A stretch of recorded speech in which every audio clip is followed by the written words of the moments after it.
Sarpanch sir, आमचे चॅनलवर आपला अभिनंदन, स्वागत आहे. आणि ग्रुप ग्रामपंचायत खताळा आपला कार्यकाल किती वर्षाचा झाला आणि आपली सभासदांची संख्या किती आहे आणि गावातली लोकसंख्या किती आहे त्याच्याबद्दल पूर्ण माहिती द्या.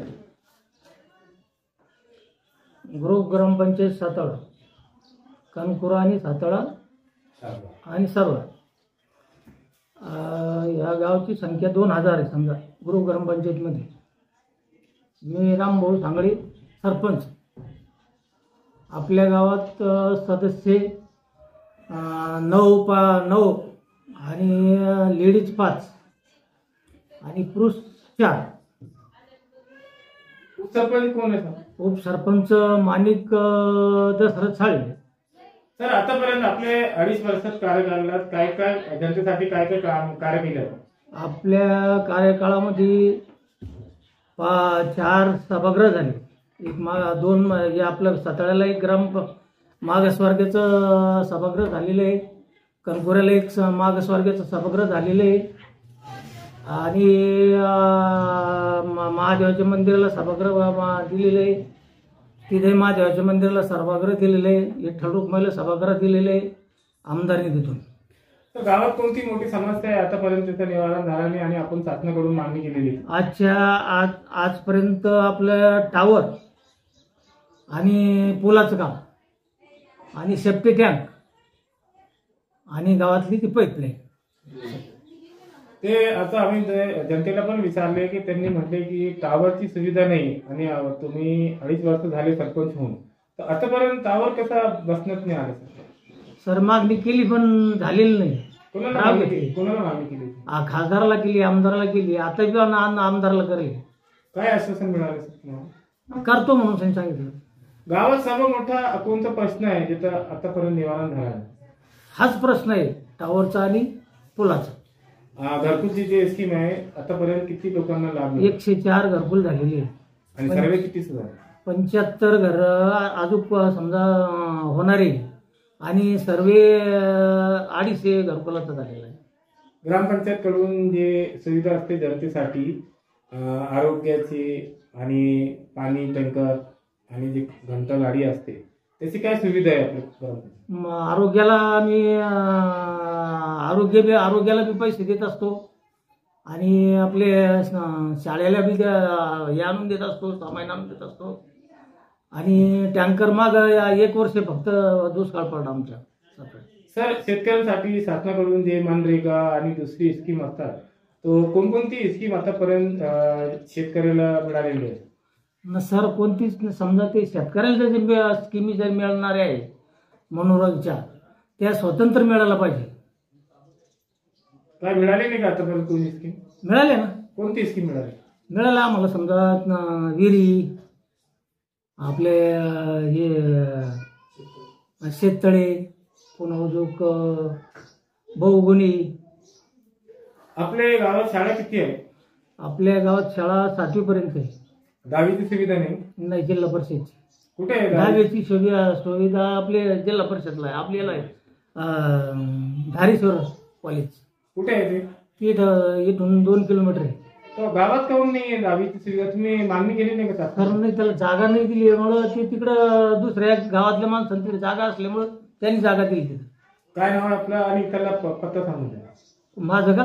हो ना, आपलं नाव सांगा ना. रामराव त्र्यंबक सांगळे. आणि ग्रामपंचायतचं नाव सांगायचं. साताळा. सर, आमच्या चॅनलवर आपलं स्वागत, अभिनंदन आहे. आणि साताळा ग्रामपंचायतमध्ये काय काय कार्य चालले आतापर्यंत आणि तुम्ही राहायला इथेच आहे आणि शिक्षण कितीपर्यंत झाले तुमचं, त्याच्याबद्दल पूर्ण माहिती द्या. माझं नाव बाबासाहेब लक्ष्मण सांगळे. माझं शिक्षण BSc वगैरे झालेलं आहे. आमच्या गावामध्ये आता रस्त्याची सुविधा झालेली आहे, सिमेंट रस्ते झालेले आहे, पिण्याच्या पाण्याची टाकी झालेली आहे, बरेचसे कामं असे झालेले आहे, काही ड्रेनेज लाईन वगैरे आणि आणखी रोड झालेला आहे. बाकी सर्वच कामं समजा घरकुलाचे याचे त्याचे सर्व कामं व्यवस्थित चालू आहेत. शिक्षण कितीपर्यंत झालेलं तुम्ही? माझं BSc वगैरे झालेलं आहे. ग्रामपंचायतकडून जे स्वच्छता, घंटा गाडी, पाणी टँकर आणि आरोग्यासाठी जे ॲम्ब्युलन्स असते, तो काय काय सुविधा आहेत ग्रामपंचायतकडून? घंटा गाडी वगैरे आमच्या गावाला नाही आहे सध्या. ते घनकचऱ्यासाठी आम्ही व्यवस्थापन केलेलं आहे, घनकचऱ्याचं हे केलेलं आहे. कचरा व्यवस्थापनासाठी एक छोटंसं बांधलेलं आहे ते. गावात अशी मोठी कोणती समस्या आहे ज्याचं आतापर्यंत निवारण झालेलं नाही? आमच्या गावामध्ये सर्वात मोठी समस्या म्हटलं तर नेटवर्कची. आमच्या गावाला टावर नाही आणि टावरची मागणी सतत केली तरी पण टावरसाठी कोणी पुढाकार घेत नाही. नाव काय आपलं? सरपंच साहेबांनी त्यांच्यासाठी निवेदन दिलेलं आहे पण कोणी त्याची दखल घेत नाही. आपलं नाव काय? माझं नाव बाबासाहेब लक्ष्मण सांगळे. चॅनलवर आपलं स्वागत आहे.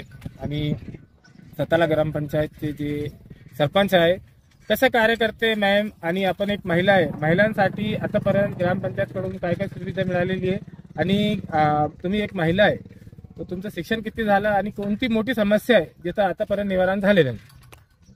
माझं नाव रेखा बाबासाहेब सांगळे. माझं शिक्षण 12वी झाली आहे. पहिल्यांदा आम्ही आडावून पाणी आणायचो डोक्यावरती आणि म्हणजे नदीवर धुणं धुवायला जायचो. परत आम्हाला खूप म्हणजे परिस्थिती वेगळीच होती आहे. आता रस्ते पण आहे, पहिल्यांदा रस्ते पण नव्हते, आता रस्ते पण झाले आहे. आता नळ पण आलेली आहे. आता बाथरूम पण आम्हाला म्हणजे घरोघरी बाथरूम पण झालेले आहे. म्हणजे आम्हाला आता तरी बऱ्याच सुविधा झाल्या. आम्हाला आता आम्हाला नेटची गरज आहे. नेट आम्हाला अजिबात नाही आहे फोन लावायला, टावर देणे. महिलांसाठी मी प्रश्न विचारले की ग्रामपंचायतकडून महिलांसाठी काय काय आतापर्यंत सुविधा मिळाली, जसं घरकुलची स्कीम आहे आणि वेगवेगळी स्कीम असते महिलांसाठी, आतापर्यंत काय लाभ मिळाले महिलांना? मला ना म्हणजे आता नळ पाणी पण आम्हाला फुकट म्हणजे घर पोहोचलेलं आहे. परत आम्हाला रस्ते नव्हते, तर आता समज शेतात जायला पण थोडे गाडीवर जातो येतो. आणि शाळा पण नव्हत्या पहिल्या वेळेस. किती शाळा आहे आपल्या गावात? तर 7वी पर्यंत शाळा आहे. एक शाळा आहे? हो, 7वी पर्यंत शाळा आहे. नाव काय आपलं? रेखा बाबासाहेब सांगा. हाँ, आपकी कौन कौन सी समस्या है? भैया अपने को रेंज नहीं रहती है, बाजार में आए तो फोन लगाने को अच्छा, हर हफ्ते को परेशानी हो जाती है। अगर आपको इमरजेंसी पैसे ट्रांसफर करना है या हो, कुछ कॉल करने को करना है हाँ, तो दिक्कत परेशानी आती? और इसके अलावा क्या क्या समस्या है? यहाँ पे स्कूल है, शाळा है, व्यायाम है, लायब्ररी है. कुठं काही झालं बी तर आम्हाला इकडे काहीच समजत नाही. म्हणजे फोन बी येत नाही, काहीच येत नाही, काहीच नाही लगी, काहीच नाही. आम्हाला या गावामध्ये काहीच समजत नाहीये. म्हणजे हा कुठली बातमी असते कोणीच येत नाहीये. म्हणजे आमच्या गावामध्ये पाण्याच्या टाकीचं हे आहे, तुम्हाला सांगते टावर नाहीये. इथं नदीला पूल आहे ना, एखादी बाई जर डिलिव्हरी जर कधी न्यायची तर ती बाई समजा तेवढं पूर्व सुरू सर शांत बसावं लागतं. म्हणजे इतकी परिस्थिती बरोबर जी खरं आहे बिकट परिस्थिती. काहीच नाही. अँब्युलन्स वाले सुद्धा फोन लागत नाही अजिबात. गेले प्रश्न बेकार आहे. एम्बुलेंस वाले भी नहीं आते? नाही, अँब्युलन्स वाले फोन केले तरी येते. अच्छा, फोन नाही केलं तर फोनच नाही लागत नाही, टावरच नाही. हाँ, टावर ही नहीं ना यहाँ पे. आणि पूल सुद्धा बी ना तिथं. म्हणजे पुलावरून पूर चालला कामाला समजा कोणी जर पेशंट अर्जंट न्यायचं ठरलं तर पुलावर येऊन हे होत नाहीये. म्हणजे गाडी जात नाही पलीकडे रस्त्यातला पूल. अजिबात गाडी जात नाही, काही जात नाही, कोणाला फोन जात नाही. कोणी तिकडे अचानक वारलं तर तिथले आम्हाला बातमी सुद्धा पोहोचत नाही. कितने वर्षों से रह रहे आप? या 20 वर्ष झाले ना. 20 वर्ष. 20 वर्ष. ओके, आपका नाम क्या? सागरबाई.